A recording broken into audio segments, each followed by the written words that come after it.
자, 오늘은 성경대 탐험 에레미야서 31장부터 35장까지 있는 말씀을 통해서 조건이 따르는 회복이라는 제목으로 함께 은혜 나누기를 원합니다. 우리가 에레미야서 30장부터 33장까지는 지금까지 에레미야 선지자가 선포했던 메시지의 성향을 완전히 바꾸어서 회복과 위로가 중심을 차지하고 있는 것을 보게 됩니다. 그 전까지는 주로 뭐였어요? 심판, 재앙, 그렇죠? 그런 이야기들이 했다면, 그러니까 저들이 악한 행동에서 돌이키고 우상에서 돌이켜서 하나님께로 돌아오면, 근데 그러지 않으면 뭐한다? 재앙이 바벨론에 잡혀가고 망하고 포로로 끌려가고 뭐 이런 이야기들이었었다면, 희망에 관한 이야기들을 하고 있습니다. 에레미야서에 기록되어 있는 위로의 메시지와 미래에 대한 소망을 예언하는 거의 모든 것이 30장부터 33장 안에 집중되어 있다고 해도 과언이 아닙니다. 그래서 많은 분들이 30장부터 33장을 가리켜서 위로의 책 그렇게 불러요. 위로의 책이다.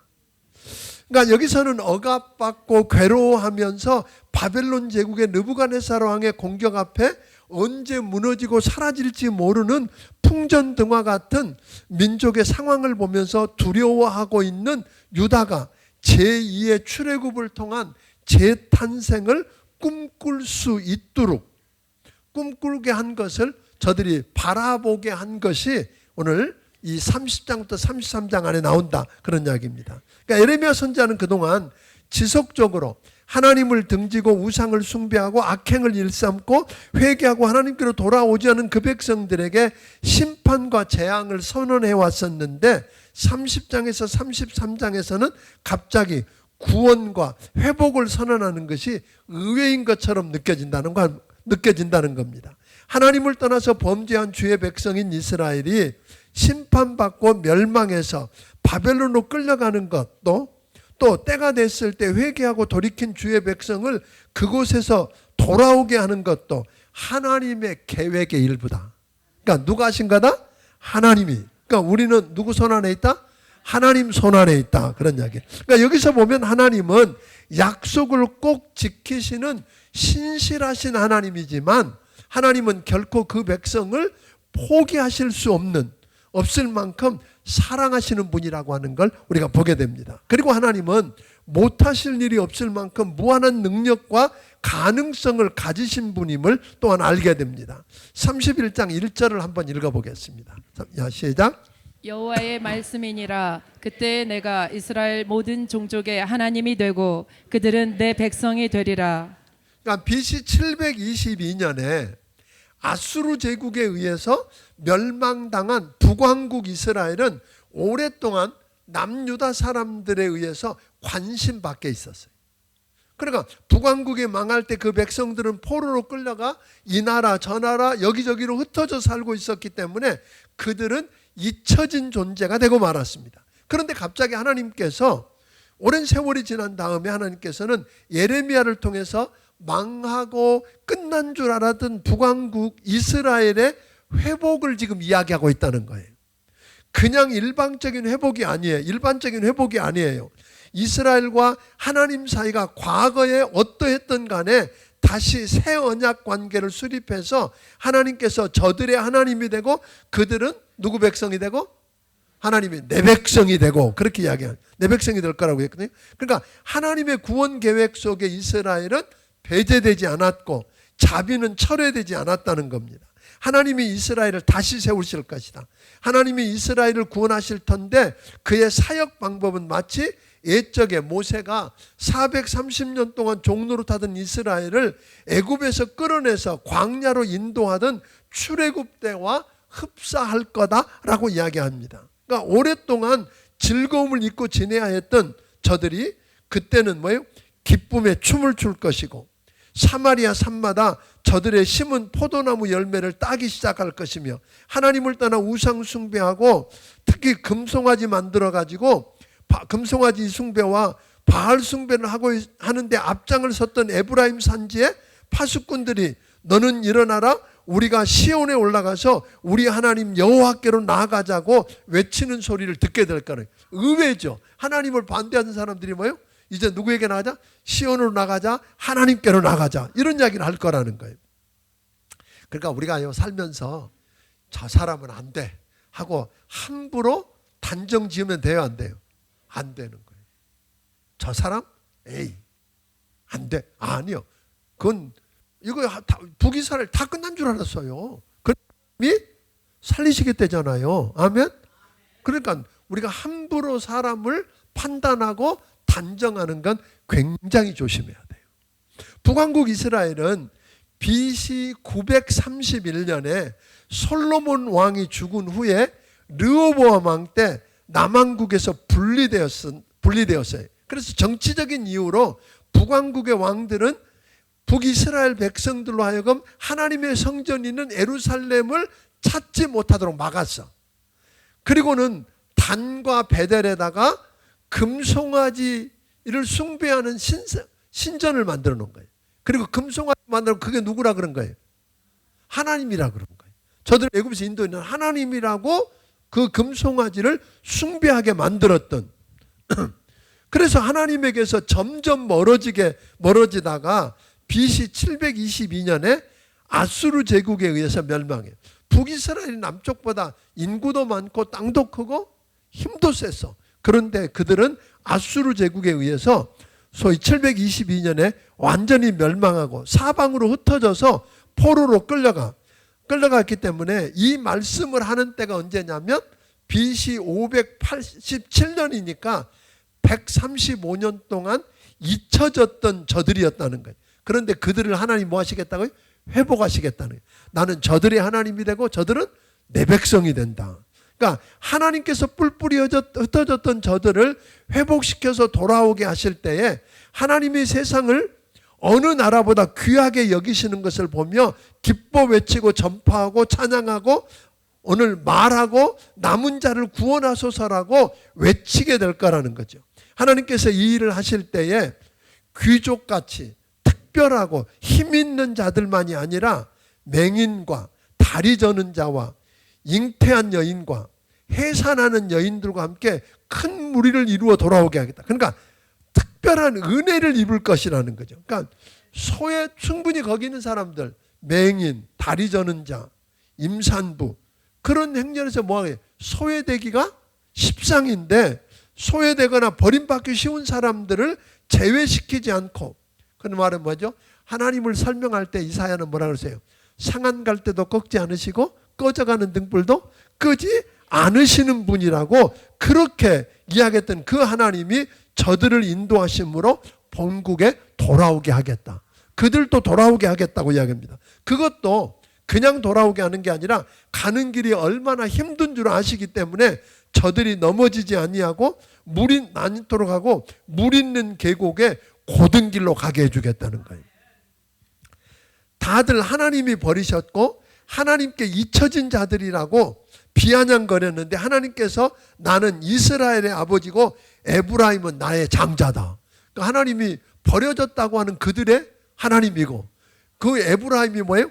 내 장자다. 이렇게 하나님이 하심으로써 하나님은 저들을 버리신 적도 하나님의 백성이 아니라고 생각해 본 적도 잊으신 적도 없다고 하심으로 주의 백성의 범죄로 한동안 불편해졌던 관계를 다시 뭐한다? 회복시키신다. 그런 거죠. 그러니까 이걸 보면서요. 우리가 사람을 함부로 얼마나 위험한지. 아멘? 함부로 판단하는 게 위험해 안 위험해? 위험한가요? 그러니까 사람을 함부로 판단하는 건 누구 노릇하는 거예요? 우리가 하나님 노릇하는 거예요. 그러니까 조심해야 돼요. 이스라엘을 위로하신 하나님이 열방을 향하여 말씀합니다.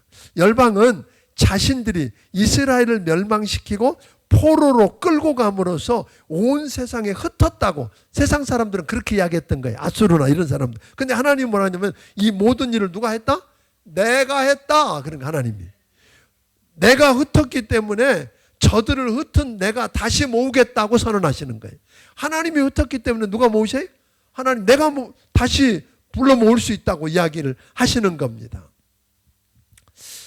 그러니까 세계 열방은 하나님이 하시는 일을 증인으로 잠잠히 지켜볼 수밖에 없다는 겁니다. 이스라엘 백성은 하나님이 강한 자의 손에서 속량의 구원에서 돌아오게 하면 심령은 물된 동산 같고 근심이 없으며 크게 기뻐할 거라고 이야기합니다. 15절부터 보면 이스라엘이 포로로 끌려가는 일의 슬픔은 마치 자식들이 노예로 끌려가는 것 같으니 지켜봐야 하는 어머니의 그 통곡 같은데 하나님께서 울고 있는 이들에게 통곡을 그치라고 말합니다. 이제 그들이 끌려간 대적의 땅에서 돌아올 것이라고 말씀하기 때문입니다. 하나님께서 에브라임의 통회의 눈물을 보셨기 때문입니다. 18절 읽어보겠습니다. 시작. 에브라임이 스스로 탄식함을 내가 분명히 들었노니 주께서 나를 징벌하심에 멍에 익숙하지 못한 송아지 같은 내가 징벌을 받았나이다. 주는 나의 하나님 여호와이시니 나를 이끌어 돌이키소서. 그리하시면 내가 돌아오겠나이다. 그러니까 에브라임이 지금 뭐라고 회개하느냐 하면 나는 마치 뭐예요? 멍에에 익숙하지 못한 송아지 같다. 길들여지지 않았다는 거예요. 그러니까 어떻게 할 수 없는, 길들여지지 않았기 때문에 그랬고, 또 하나는 뭐예요? 하나님이 은혜가 있어야만 내가 다시 하나님의 백성이 될 수 있다고 진심 어리게 참여하는 에브라임을 보면서 하나님 마음이 녹았어. 사실 에브라임이 하나님 마음을 얼마나 아프게 했어요. 에브라임은 북이스라엘을 대표하는 이름이잖아요. 북이스라엘이 얼마나 하나님을 대적하고 하나님을 아프게 했는데 저들이 진심으로 회개하니까 하나님 마음이 녹았어. 그 마음이 녹은 이야기를 20절은 이렇게 설명하는 거예요. 20절 읽어보겠습니다. 시작. 에브라임은 나의 사랑하는 아들 기뻐하는 자식이 아니냐. 내가 그를 책망하여 말할 때마다 깊이 생각하노라. 그러므로 그를 위하여 내 창자가 들끓이니 내가 반드시 그를 불쌍히 여기리라. 여호와의 말씀이니라. 이걸 공동번역은 이렇게 표시했더라고. 오냐, 에브라임은 내 아들이다. 눈에 넣어도 아프지 않는 나의 귀염둥이다. 책망을 하면서도 한 번도 나는 너를 잊은 적이 없단다. 가엾은 생각에 내 마음이 아프기만 하다. 이렇게 하나님이 표현하고 있는 걸 보면, 그러니까요, 아무리 못된 짓 하고 다르셨어도 진심으로 회개하고 하나님께로 돌아오면 하나님 어떻게 해? 하나님 마음이 녹으신데. 그러니까 뭐가 문제예요? 자기 죄를 인정 안 하고 회개하고 돌아오지 않는 게 문제지, 돌아오면 아무리 못된 짓 하고 떠난 자식이라도 내가 잘못했다고 어머니 아버지한테 뭐예요? 회개하고 무릎 꿇고 돌아와서 엎드리고 울면 어떻게 해요? 마음이 녹아요, 안 녹아요? 아파하면서 녹아. 예? 남들은 이해를 못해. 그런 걸 어떻게 받아주냐 그러는데 그건 누구만 알아요? 부모만 알아. 하나님도 그런 심정이라는 거예요. 그러니까 지금까지 하나님은 북왕국 이스라엘의 회복을 주로 언급해 오셨는데 이제 메시지의 초점을 남왕국 유다로 맞추시는 걸 보게 됩니다. 분명히 유다는 망하고 포로로 잡혀갈 것이지만 반드시 조상이 거하던 땅으로 돌아와 새로이 뿌리를 내리고 하나님 이름으로 서로를 축복하게 될 거랍니다. 다시 예루살렘에서 하나님께 예배드리게 하기 위해서 돌아오게 할 거랍니다. 과거에 이들의 죄 때문에 진노하셨던 하나님이 열정적으로 그들을 뽑고 파괴하고 멸하셨던 것처럼 같은 열정을 가지고 다시 그들을 세우고 심으실 거라고 이야기합니다. BC 605년 그리고 BC 597년에 바벨론으로 끌려간 사람들을 저들은 하나님과 조상들을 원망했어. 우리 때문이 아니라 이 므낫세 같은 사람은 어떻게 했냐면 우상을 섬기다 못해서 그 우상의 단을 어디다 섬겼어요? 하나님의 성전 안에다 놓았어. 그러니까 하나님이 얼마나 화가 나셨겠어요. 그러니까 므낫세 같은 조상이 우상을 숭배하고 하나님 성전에 들여놓고 섬기는 불순종 때문에 올 게 왔다 그런 거예요. 그러니까 바벨론 포로 생활이 우리가 죄져서는 그동안 유다의 지속적인 죄의 결과인데 왜 우리가 당해야 되냐 그런 거예요. 결국은 무슨 말이에요? 조상의 죄 때문에 내가 당한다 그러고 있는 거죠. 여러분 그런 생각 해본 적 있어요? 아, 내가 조상 잘못 만나서 내가 이 고생해. 지금 이 사람도 그런 거예요.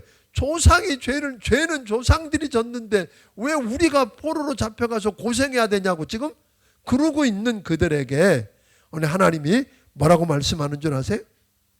아니야. 하나님 그렇게 이야기하시네요. 아니야. 29절 우리 한번 같이 읽어보겠습니다. 시작. 그때 그들이 말하기를 다시는 아버지가 신 포도를 먹었으므로 아들들의 이가 시다 하지 아니하겠고. 예, 그러니까 무슨 말은 저들이 뭐냐면 조상들이 아버지가 신포도 먹어갖고 내 이가 시대 애들이. 그럼 하나님 뭐냐면 아버지가 신포도 먹었기 때문에 네가 신 게 아니라 네가 먹었기 때문에 네가 시다 그런 거예요. 그러니까 조상 탓하지 마. 지금 하나님 그렇게 이야기하시는 거예요. 그러니까 하나님은 아니야. 아버지가 신포도를 먹을 게 아들이 신 게 아니라 신포도 먹은 자마다 이가 실 거야. 누구나 자기 죄악으로 말미암아 뭐하다? 죽는다. 그런 거예요. 공동체의 죄가 차면 그 공동체가 절대로 창조주 하나님의 심판을 피할 수 있을까요? 없을까요? 없어요. 죄가 찰 때까지 하나님 기다리시는데, 그러나 만일 그 속에 구원을 입을 만한 사람이 있으면 하나님은 반드시 그 공동체가 망하는 가운데서 반드시 그 사람은 어떻게 할까요? 구원해내신다는 거예요. 그 대표적인 예가 소돔과 고모라를 심판하실 때 롯과 그 딸들을 어떻게 하셨어요? 구원해내셨어요. 가나안 땅을 멸하실 때, 여리고성을 멸할 때 누구를? 기생 라합을 멸하시고, 기브온 족속을 돌아온 그들을 구원해내시고.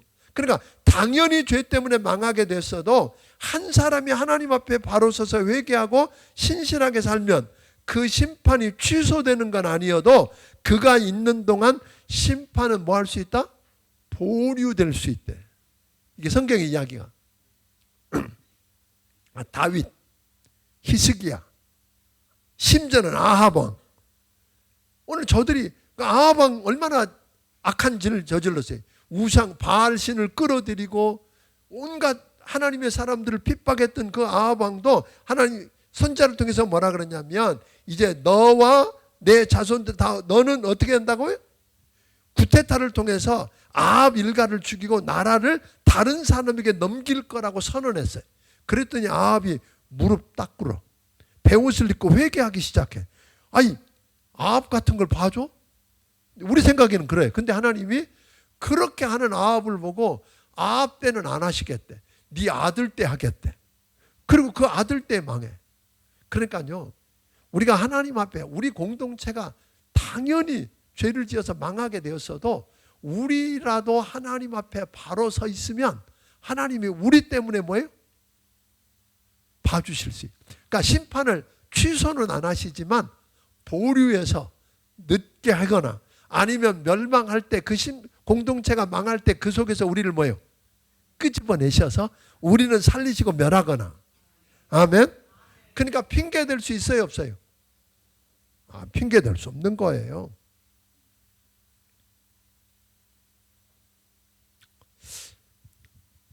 그러니까 하나님께서는 돌 위에 새긴 옛 언약이 아니라 마음에 새긴 새 언약을 주시겠대. 새 언약이 세워지면 공동체에 속한 모든 사람이 하나님을 알게 될 거랍니다. 하나님에 대한 완벽한 지식을 갖게 될 거랍니다. 여호와를 알자 힘써 알자고 할 필요가 없을 거랍니다. 여호와를 아는 지식이 그들의 삶을 주관하므로 하나님을 기준으로 살게 되고 살아가는 사람들이 많아질 거랍니다. 그리고 그들은 하나님의 용서가 어떤가를 체험하게 될 거랍니다. 새 언약 새 공동체에서는 하나님의 조건 없는 용서를 주의 백성이 체험했기 때문에 그럴 거라는 거죠. 하나님께서 창조의 세계가 모두 하나님의 주권 아래에 있으며 온 우주는 그 창조 질서에 따라 운행하게 되어 있는 것처럼 하나님께서 이스라엘 집과 유다 집에 맺은 언약은 영원할 것이라고. 그러니까 하나님은 결코 그 백성을 버리지 않을 것이며 그들이 죄은 죄가 하나님의 측량할 수 없는 깊은 사랑을 막을 수 없다는 거예요. 그러니까 본토로 돌아온 남은 자들이 거룩하게 될, 우리가 거주하게 될 미래에 회복될 예루살렘 성은 오직 여호와를 위하여 건축될 것이기 때문에 그 성은 다시는 정복되지 않고 우뚝 서 있을 거래요.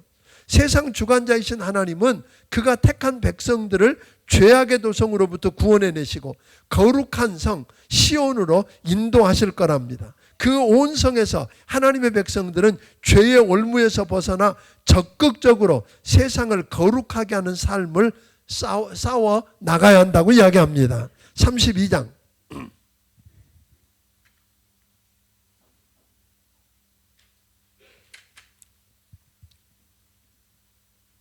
32장은 시드기야 왕 10년, 그러니까 시드기야 왕 10년, 우리가 요즘 그 역사를 공부해서 그렇게 이야기했어요. 여호야김이, 요시야 왕이 죽고 여호야김이 아하시아가 몇 개월? 3개월. 여호야김이 몇 년? 11년. 그 다음에 그 위에 아래 여호야긴이 왕이 됐다 3개월. 그 다음에 시드기야가 몇 년? 11년. 그런데 이 시드기야 11년, 그 말은 BC 587년이란 말이에요. 그가 왕이 된 지 11년째 되는 해. 그러니까 바벨론이 예루살렘 성을 에워싼 지 18개월 만에 나라가 망하고 잡혀가게 되니까 어떤 상황인지 이때를 이해할 겁니다. 바벨론의 느부갓네살 왕의 군대가 예루살렘을 에워싸고 공격하고 있는 상황에서 시드기야는 에레미야를 거짓 선지자라고 생각하고 오늘 거짓 선지자들의 말만 들었는데, 그래도 속으로는 뭐예요? 에레미야가 자기가 듣고 싶은 말을 하지는 않지만, 듣기 싫은 소리만 하지만, 그가 진짜라는 걸 알았을까요? 몰랐을까요? 알았어. 그래서 에레미야를 불러서 진짜로 하나님이 뭐라고 그러시는지 궁금해서 물어보는 장면이 오늘 32장에 나와요. 그렇더니 에레미야가 뭐라 그랬을까요? 이 성은 바벨론 왕의 손에 넘겨서 그가 차지하게 될 거고, 시드기야 당신은 바벨론 왕의 손에 넘겨서 바벨론으로 끌려갈 것이라고. 아무리 힘쓰고 애써봐도 오늘 싸워도 절대로 이기지 못할 거라고. 그러니까 바벨론에 항복하라고. 시드기야 왕이 화가 나서 에레미야를 어디다 가둬버렸어요? 시위대 뜰에 가둬버렸어요. 차마 죽이지는 못하고 가두었어요. 시드기야 왕은 에레미야를 통해서 하나님의 뜻을 알았어. 그런데 뜻을 알았는데 순종했어요, 안 했어요? 근데 우리도 이게 시드기야만 그런 게 아니더라고요. 우리도 하나님의 뜻을 모르는 게 아니야. 알아. 알긴 아는데 순종을 안 하는 게 문제, 모르는 게 문제가 아니라. 오늘 이걸 이야기하고 있는 거죠. 그러다가 결국은 뜻은 알았는데 순종하지 않다가 결국은 망했어요. 그렇게 망하지 않아도 됐는데 망한 거예요. 하나님께서 이때 예레미야에게 희한한 일을 명령하셔요. 야, 내 숙부 살룸이 있지? 그 살룸의 아들 하나멜이 너한테 와서 기업 물을 권리가 너한테 있으니까 아나돗에 있는 내 밭을 사라고 할 테니까 오늘 그 밭 사라? 그래. 아니, 여기서 기업 물을 권리는 여러분 지난번 배웠던 것처럼 이스라엘 사람들은 땅의 주인을 누구라고 생각했어요? 하나님. 각자가 터잡고 살아가는 땅은 하나님께서 자기에게 나눠주신 분깃. 그런데 땅 주인이 질병이 나거나 병이 들거나 뭐 기근이나 어떤 상황 속에서 빚을 져서 부득불 누군가에게 땅을 팔아야 할 경우가 생겼어. 그러면은 땅을 지파의 경계를 넘어가지 못하도록, 지파의 경계를 넘어서 매매되지 못하도록 가장 가까운 친족에게 우선권을 줘서 그들에게 사도록 하는 게 기업 묻는다는 거였어요. 그러니까 이때는 여러분 한번 보세요. 에레미야는 지금 감옥에 있어. 나라는 바벨론의 포위가 돼서 언제 망할지 몰라. 하나님이 망한다 그랬어. 이런 상황 속에서 밭을 산다는 게 말 돼요, 안 돼요? 있는 밭도 어떻게 해야 돼? 팔아야지. 그래서 돈을 현찰로 갖고 있어야지. 그래야 어디 피난 가든지 도망갈 때 양식 사서 먹고 살지. 밭 사놓으면 어떡하라고. 말도 안 돼. 근데 에레미야는 하나님이 명령했기 때문에 하나멜이 그대로 하나님 말한 대로 찾아와서 요구하니까 은 17세겔, 은 17세겔이 얼마나 많은지 잘 생각이 안 난다면 1세겔이 1년 사람 임금 정도 돼요. 그 어마어마한 돈을, 어디가 그 돈이 있었는지 나도 몰라. 근데 하여튼 그 많은 돈을 주고 그 돈이 있으면 그 상황에서 어떻게 해야 돼요? 갖고 있어야지. 근데 하나님이 말씀하셨기 때문에, 명령하셨기 때문에 그 돈을 주고 증인을 세워서 계약을 맺어. 그리고 바룩이라고 하는 사람에게 봉인한 것과 봉인하지 않은 원본을 맡겨. 그러면 여러분 한번 생각해. 밭을 살 수 있어. 어떻게? 나라 망한다고 지금 이야기해놨으니까 땅값이 떨어져요, 안 떨어져요? 떨어져. 그래갖고 싼 값에 사기쳐서 샀다. 그런 게 아니라는 말이에요. 값을 있는 값 다 치르고 어마어마한 돈을 치르고 지금 뭐 했다는 거예요? 밭을 샀다는 거예요. 왜 이런 짓을 했죠? 왜 이런 일을 했죠? 말도 안 되는데 왜 이런 일을 해요? 첫째, 하나님이 말씀하셨기 때문에, 하나님이 명령하셨기 때문에 순종하고, 하나님이 말씀하셨기 때문에 순종하고 그대로 했다는 거예요. 15절 읽어보겠습니다. 시작. 만군의 여호와 이스라엘의 하나님께서 이와 같이 말씀하시니라. 사람이 이 땅에서 집과 밭과 포도원을 다시 사게 되리라 하셨다 하니라. 뭘 하려고 샀다고요? 이제 다 끝났다고 생각했는데 예레미야는 뭐라 그래요? 맞아. 우리 죄 때문에 우리가 포로로 잡혀갈 거야. 망하고 끌려가. 그런데 거기가 끝 아니야. 하나님이 다시 돌아오게 할 거야. 다시 돌아오게 할 거야.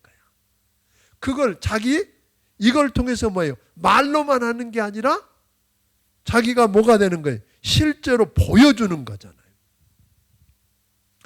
하나님 말씀을 안 듣고 등지고 완악하고 악행을 행하는 백성들이 바벨론 왕의 손에 붙여서 성은 무너지고 성전과 궁궐과 집들은 불타고 죽이고 포로로 잡혀가겠지만 이스라엘 자손과 유다 자손, 왕들과 고관들, 제사장들, 선지자들 그리고 온 백성들이 다 악을 행해서 하나님의 노여움 때문에 그런 일을 당하겠지만, 그런 이야기. 그 이야기가 오늘 33절 35절에 나와 있는데, 그러나 37절 38절 읽어보겠습니다. 그러나, 자 시작. 보라, 내가 노여움과 분함과 큰 분노로 그들을 쫓아 보내었던 모든 지방에서 그들을 모아들여 이곳으로 돌아오게 하여 안전히 살게 할 것이라. 그들은 내 백성이 되겠고 나는 그들의 하나님이 될 것이며. 하나님께서 하실 일을 지금 그렇게, 그게 말씀만 한 게 아니라 말씀, 그 신실하신 하나님이 말씀하신 대로 그대로 이루어질 거라고 하는 것을 뭐예요? 자기가 보여주기 위해서 그 일을 했다고 하는 것입니다. 그러니까 하나님께서 다시 저들을 회복시키시고 새 언약을 주시면 돌아오게 되고, 하나님이 그들을 떠나시지 않고 항상 함께 계실 것이고, 그들이 거하는 땅도 더 이상 황무지로 남아있지 않을 거래요. 사람들이 서로 소유하려고 좋은 땅이 될 거래. 기가 막힌 이야기. 43절에 보니까, 오늘 43절 한번 읽어보겠습니다. 시작. 너희가 말하기를 황폐하여 사람이나 짐승이 없으며 갈대아인의 손에 넘긴 바 되었다 하는 이 땅에서 사람들이 밭을 사되. 서로 밭을 사겠다고 한다는 거죠. 에레미야가 사촌에게서 땅을 샀던 것처럼 그날이 오면 온 백성이 유다 땅 전역에서 서로 땅을 사고 팔 것이기 때문입니다. 그래서 하나님이 자기의 명예를 걸고 주의 백성이 다시 이 땅으로 돌아올 거라고, 이 모든 일을 행하실 것이기 때문에 이 말도 안 되는 것 같은 일을 명령하셨고, 그것을 믿은 에레미야는 그대로 행함으로 백성들로 하여금 뭐예요? 하나님이 그들을 돌아오게 할 거라고 하는 걸 뭐하게 했어요? 믿게 했다는 거예요. 그러니까 우리 그리스도인들이 조심해야 될 일이 하나 있는 거예요. 말하고는 사는 게 다르면 다른 사람들이 뭐예요? 믿어요, 안 믿어요? 안 믿는데. 그러니까 에레미야는 말한 대로 어떻게 했어요? 바보 같지만 말한 대로 그대로 돌아온다. 우리가 망해. 잡혀갈 거야. 그런데 그걸로 끝나지 않아. 하나님이 때가 되면 다시 뭐예요? 우리 되돌려 놓을 거야. 그러니까 땅 사는 거야. 그런 거잖아요. 아멘. 33장. 하나님께서 비록 이 순간에는 사랑하는 자녀요, 내 아내 같은 이스라엘을 손수 대적해서 징계하시는 원수가 되셨지만, 때가 이르면 그의 계획을 따라 그들을 손수 회복하고 그들을 회복해서 평안을 누리게 하시겠다고 확인하고 계십니다. 비록 하나님께서 그들의 악행과 죄악 때문에 징계하시고 바벨론에 붙여 심판하셨지만, 더 이상 그들을 고아처럼 내버려 두지 않고 모든 측면에서 간섭하실 것이고, 부모가 자녀를 양육하고 후원하듯이 그렇게 하시겠다고 이야기합니다. 에레미야가 시대 뜰에 갇혀 있을 때, 나라는 지금 바벨론 군대에 에워싸여서 언제 망할지 모르는 상태고, 왕 시드기야와 백성들은 여전히 하나님 말씀을 듣지 않고 하나님의 계획을 따르지 않고 자기식대로 해결해 보겠다고 나서므로 희망이라고는 하나도 없을 때 하나님의 말씀이 임했어요. 하나님은 말씀을 통해서 하나님은 누구신지, 어떤 분이신가를 먼저 말씀합니다. 우리 같이 한번 1절, 2절 같이 읽어보겠습니다. 시작. 예레미야가 아직 시위대 뜰에 갇혀 있을 때에 여호와의 말씀이 그에게 두 번째로 임하니라. 이르시되 이를 행하시는 여호와, 그것을 만들며 성취하시는 여호와, 그의 이름을 여호와라 하는 이가 이와 같이 이르시도다. 하나님이 어떤 분이라고 이야기하죠? 일을 행하시는 분, 그 일을 만들어서 성취하시는 분, 이름을 여호와라고 하는 그분이라고. 그러니까 하나님은 여러 신들 중에 하나가 아니라, 여호와라는 말은 뭐예요? 스스로 계신 자. 그랬어요. 그러니까 누군가에서 만들어진 존재가 아니고 스스로 계시고, 아멘. 모든 것을 지으신 창조주 하나님이시고 절대적인 능력과 권리를 가지고 계신 분, 못하실 일이 없는 전능하신 하나님, 아멘. 계획한 건 반드시 성취하시는 분이다. 그 하나님이 이렇게 크고 놀라운 분이라면, 그걸 알고 믿는다면 어떻게 해야 된다는 거예요? 그렇게 알고 믿는다면 우리는 어떤 상황과 환경 속에서 낙심하지 말아라. 왜? 3절 같이 읽어보겠습니다. 시작. 너는 내게 부르짖으라. 내가 내게 응답하겠고 내가 알지 못하는 크고 은밀한 일을 내게 보이리라. 예. 왜냐하면 우리에게 그분이 뭐라고 그러세요? 너는 내게 부르짖으라. 그럼 내가 내게 응답할 것이고 내가 알지 못하는 크고 은밀한 일을 내게 뭐하리라? 보이리라고 하셨어요. 그러니까 우리는 하나님이 시시한 하나님으로 땅에 있는 이방신이나 우상 중에 하나로 아는 것이 문제지요. 하나님을 하나님으로 알고 믿는다고 하면 우리는 뭐 해야 돼요? 첫째라, 하나님을 하나님으로 못 믿는 게 문제고, 믿는다면 뭐가 문제예요? 믿으면서 그분께 부르짖고 기도하지 않는 게 문제고. 아멘? 그러니까 우리는 어떤 상황 속에서든지 낙심하고 좌절할 필요가 있다 없다? 없지요. 근데 왜 걱정하세요? 그잖아요. 네? 왜 두려워하세요? 왜 불안해하세요?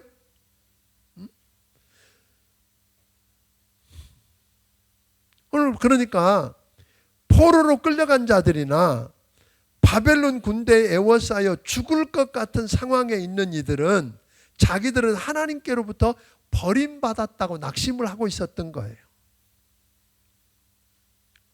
하나님께로부터 버려졌다.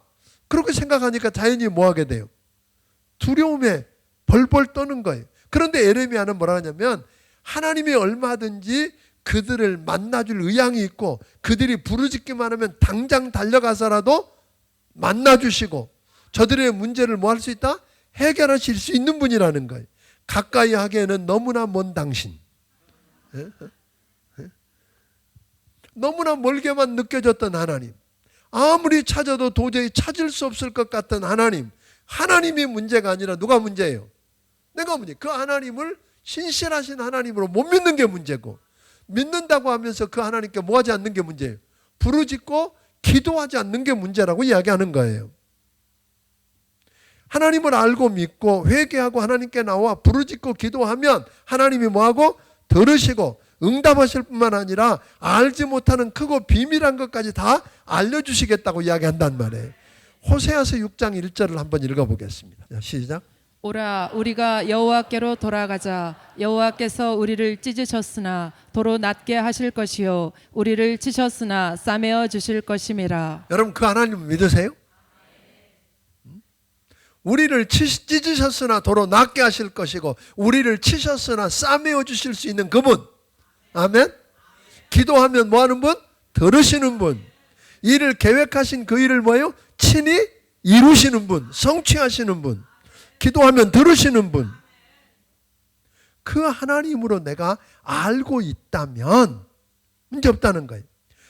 오늘 여기 보니까 사람도 살 수 없고 짐승도 살 수 없는 황폐한 땅이었던 예루살렘 거리에 이제 다시 저들이 돌아오게 되면 뭐예요?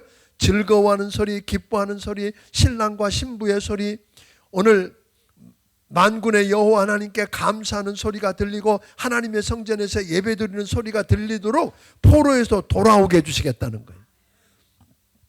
사실 바벨론에 에워싸여가지고 아무것도 못하고 있던 저들에게 그런 은혜를 베푸시겠다고 이야기하거든요.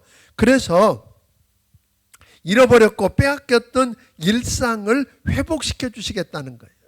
여러분, 우리가 평범한 일상을 산다는 게 얼마나 큰 축복인지, 그리고 하나님께서 회복시켜 줄 세상을 다스릴 사람은 다윗의 가지에서 나온 가지, 즉 메시아로 이 땅의 정의와 공의를 실행하실 거라고 이야기하는 거죠. 그분이 누구예요? 예수 그리스도. 때가 되면 다윗의 후손이 다시 왕이 되어서 주의 백성을 다스릴 것이고, 레위 사람들 중에 다시 제사장이 나와 하나님의 제물을 드리게 될 거라고 말합니다. 이는 메시아에 대한 약속입니다. 하나님께서는 유다가 평안히 거할 수 있도록 모든 것을 배려할 것이며, 에루살렘은 여호와 우리의 의라는 새 이름을 얻게 될 것이라고 말합니다. 저들은 여전히 이미 저들을 버리셨다고 말했는데 24절 우리 같이 한번 읽어보겠습니다. 시작. 이 백성이 말하기를 여호와께서 자기가 택하신 그들 중에 두 가게를 버리셨다 한 것을 내가 생각하지 아니하느냐. 그들이 내 백성을 멸시하여 자기들 앞에서 나라로 인정하지 아니하도다. 그런데 하나님은 만약에 낮과 밤과 맺은 언약을 파괴되어서 밤과 낮이 군영을 잃고 지 멋대로 밤이 길어지기도 하고 낮이 짧아지기도 하고 막 이런다면 주님이 이스라엘과 맺은 언약도 파괴될 거다. 또 하나님께서 자연이 지배하는 원리를 깨지지 않는 한 하나님은 결코 자기 백성을 버리지 않으신다. 앞으로도 그런 일은 결코 없을 것이다. 그렇다면 이스라엘 하나님의 백성이 바벨론 포로에서 잡혀가는 것은 무슨 의미냐? 그런 거예요. 여러분, 정말 여러분이 예수님을 구주와 주님으로 믿고 하나님을 아버지라고 부르고 우리가 그분의 아들이 되고 딸이 되었다면 세상의 자연 원리가 바뀌지 않는 한 하나님은 우리를 향한 그의 사랑도 바뀌지 않는다, 그런 이야기죠. 그런데 이제 저들이 그런 거예요. 아니 그러면 왜 하나님의 백성들이 바벨론을 포로로 잡혀갔냐고. 근데 저들이 언약을 깨트리고 이행하지 않아요. 하나님은 끊임없이 신실하신 하나님이 그들에게 기회를 줬어요, 안 줬어요? 에레미야서를 읽다 보면 화가 막 나잖아요. 아니 이쯤 되면 돌아서지 왜 그래, 왜? 귀에다 대고 가르쳐주고 소리 지르고 싶은 생각 안 나요? 그러니까 언약의 일부였어요, 저주도. 그들을 완전히 버리기 위한, 그들을 다시 뭐예요? 회복시키시고 싶으신, 그들을 훈련해서 오늘 새롭게 만들고 싶으신 하나님이에요. 그러니까 주의 백성이 순종하지 않아서 언약을 파괴했지만 그 언약은 아직도 유효하다는 거예요. 그래서 하나님의 언약을 지키신 결과 저들은 바벨론 포로에서 뭐한다? 돌아오게 된다. 오늘 이렇게 소망에 대한 메시지들을 30장부터 33장까지 길게 했고, 오늘 34장과 35장은 오늘 낮에 했어요. 그래서 이렇게 마칠 겁니다.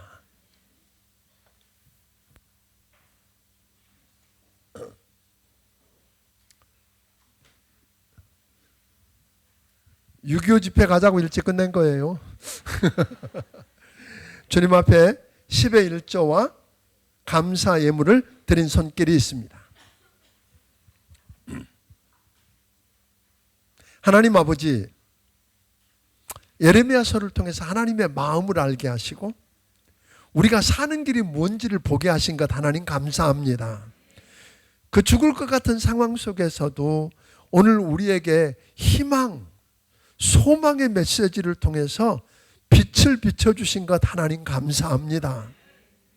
오늘 사랑하는 사람들이 하나님 앞에 10의 1조와 감사 예물들을 믿음으로 드렸습니다. 주님 받아 주시옵소서.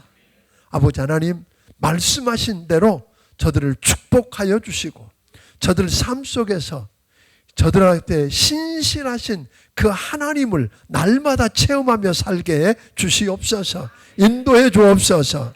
도와주시기를 주여 원합니다. 이제는 우리 주 예수 그리스도의 크신 은혜와 하나님 아버지의 원하신 사랑과 성령님의 감화 감동하시고 역사하시며 교통하심이 오늘 여기 머리 숙인 모든 심령들 위해 함께해 주시기를 예수님 이름으로 축원하옵나이다. 아멘.